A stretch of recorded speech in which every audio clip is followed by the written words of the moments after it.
ये वीडियो खास तौर पे हमारे कुछ दर्शकों और दोस्तों के आग्रह पे तैयार किया जा रहा है। हुआ क्या कि इलेक्शन का सीज़न आ गया है, इलेक्शन का सीज़न मतलब सर्वे का सीज़न।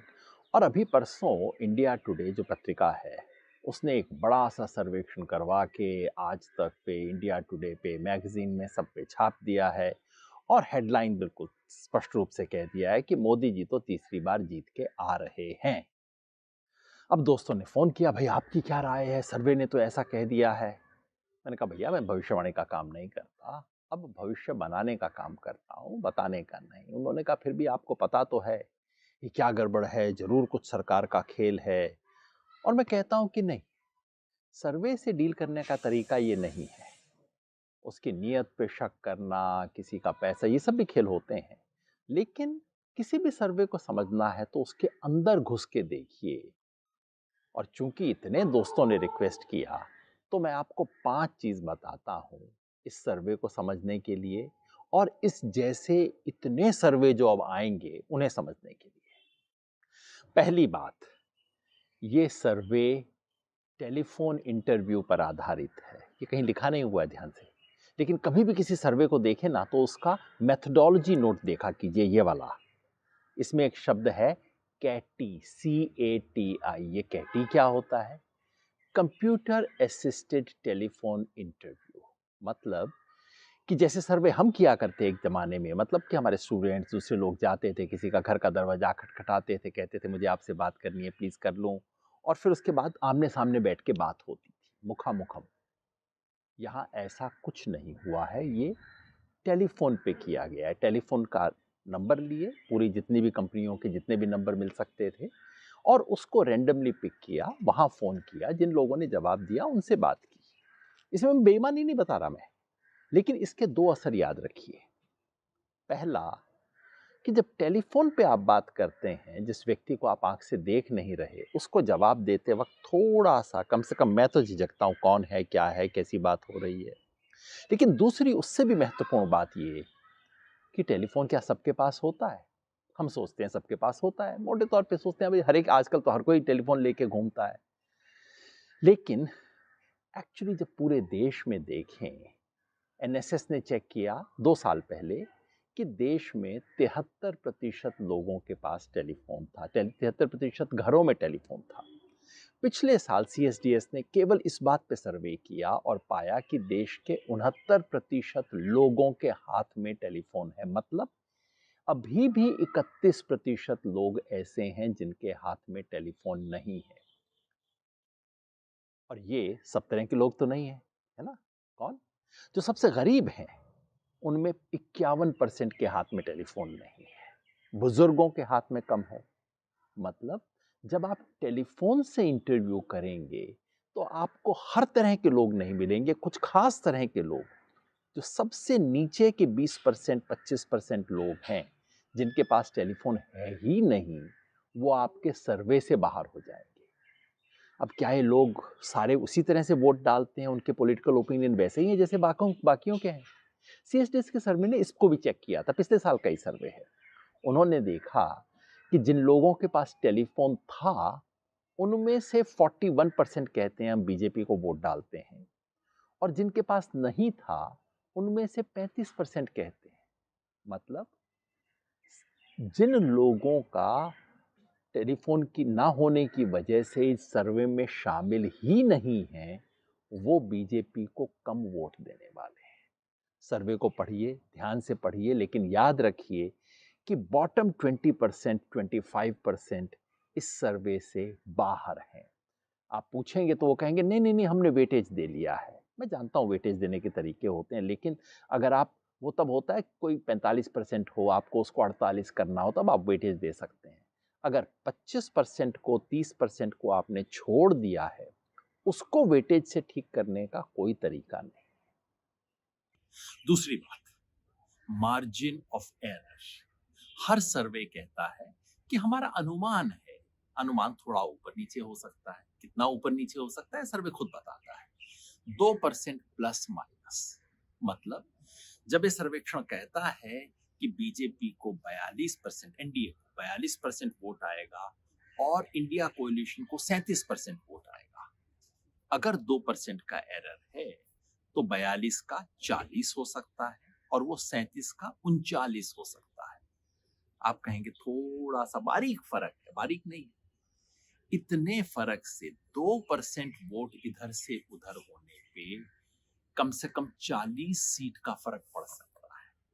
मतलब जहां ये सर्वेक्षण कहता है कि बीजेपी को 304 सीट आएंगे, याद रखिए सारी राम लहर और अयोध्या मंदिर उसके बाद ये हुआ है, उसके बाद भी ये कहते हैं बीजेपी को 304 सीट आएगा, पिछली बार से 1 सीट ज्यादा। अगर 2% की एरर इस तरफ है तो ये आसानी से 264 हो सकता है, 260 हो सकता है।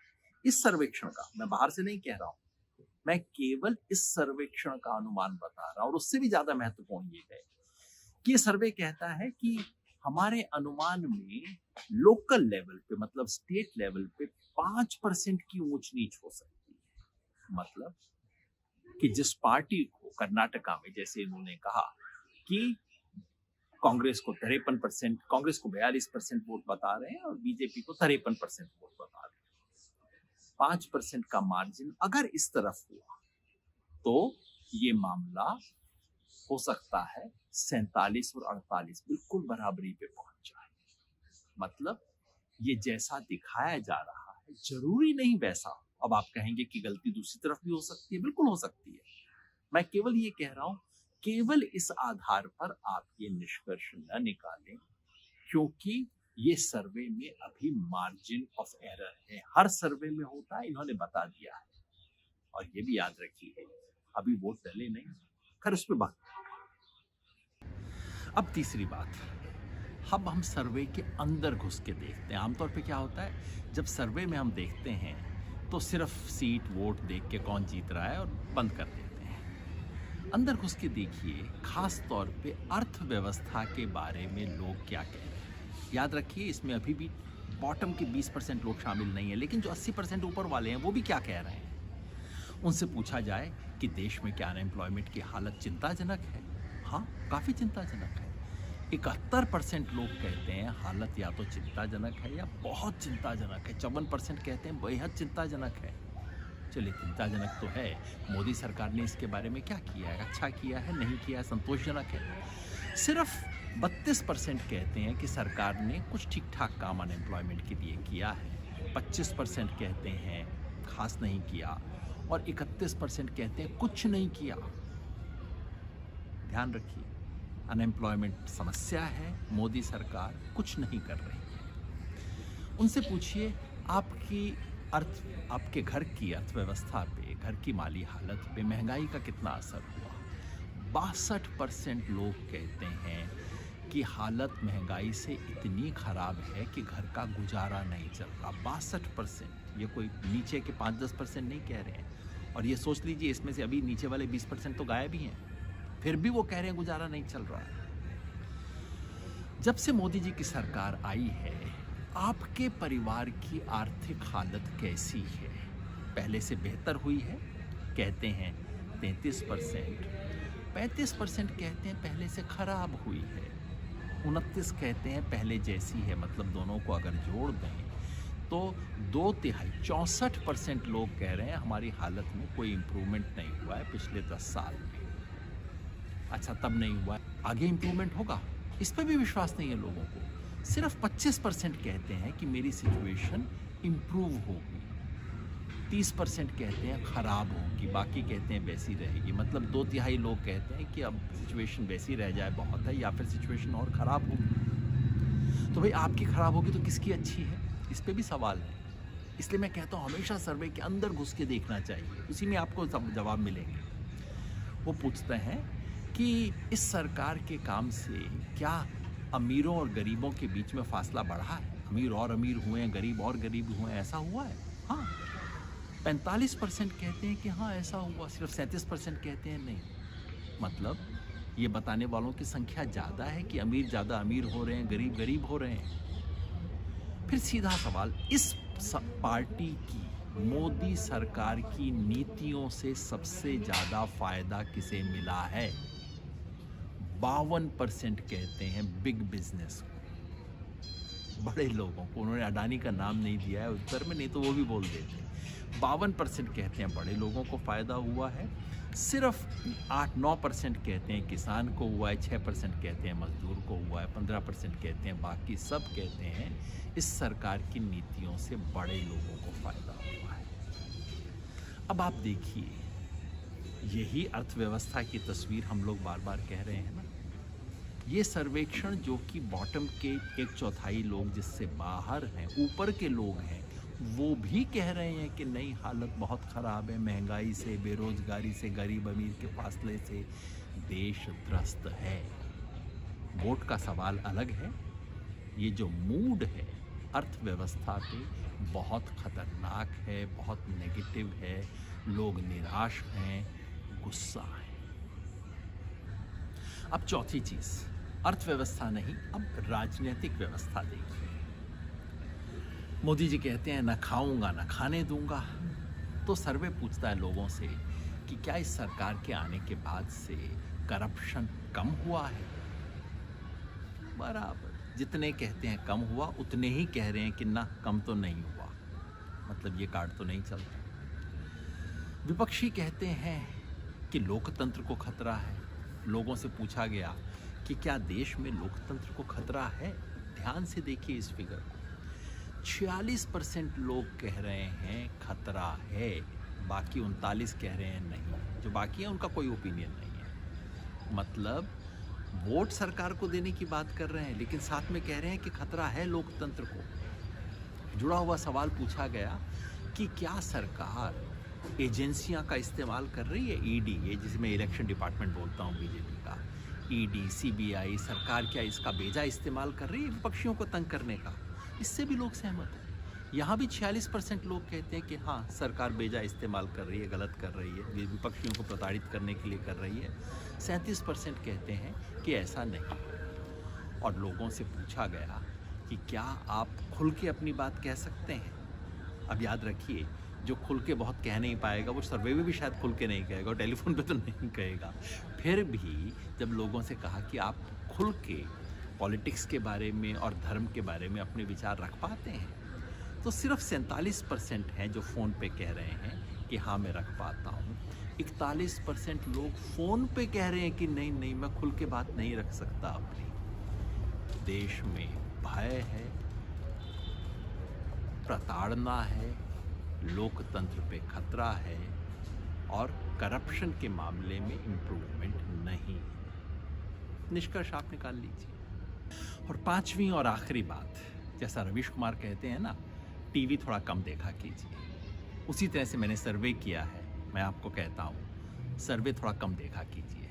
इस देश में ज़रूरत से ज़्यादा सेफोलॉजिस्ट हैं। हर कोई, हर पान की दुकान से लेके कहीं पे भी बैठे हुए, पार्क में बैठे हुए अंकल, सब सेफोलॉजिस्ट हैं। और मैं बार बार कहता हूँ ये उसके बारे में कीजिए, बारिश के बारे में भविष्यवाणी की जाती है। जो काम हमने करना है उसके बारे में भविष्यवाणी क्या, वो तो हमें करना है ना। इसलिए सेफोलॉजी कम कीजिए, सर्वे कम देखा कीजिए। याद रखिए, चुनाव दौड़ तो है, लेकिन अभी उस दौड़ में एक कदम भी नहीं लिया गया है। ये सर्वे वगैरह केवल अनुमान है कि आज से 2.5-3 महीना बाद कोई व्यक्ति क्या करने की सोच रहा है। अभी तक एक भी व्यक्ति ने वोट नहीं डाला है। होगा वो जो हम चाहेंगे। चुनौतियां हैं, लेकिन संभावनाएं भी हैं। तो आखिर में सर्वेश्वर दयाल सक्सेना की ये 4 पंक्तियां, हम असमर्थताओं से नहीं, संभावनाओं से घिरे हैं। हर दीवार में द्वार बन सकता है और हर द्वार से पूरा का पूरा पहाड़ गुजर सकता है। शक्ति अगर सीमित है तो हर चीज़ अशक्त भी है। भुजाएं अगर छोटी हैं तो सागर भी सिमटा हुआ है। सामर्थ्य केवल इच्छा का दूसरा नाम है। याद रखिए, सामर्थ्य केवल इच्छा का दूसरा नाम है। जीवन और मृत्यु के बीच जो भूमि है वह नियति की नहीं, मेरी है। तो मूड ऑफ द नेशन देखिए, अपना मूड खराब मत कीजिए, आगे बढ़िए, और वो कीजिए जो करना है।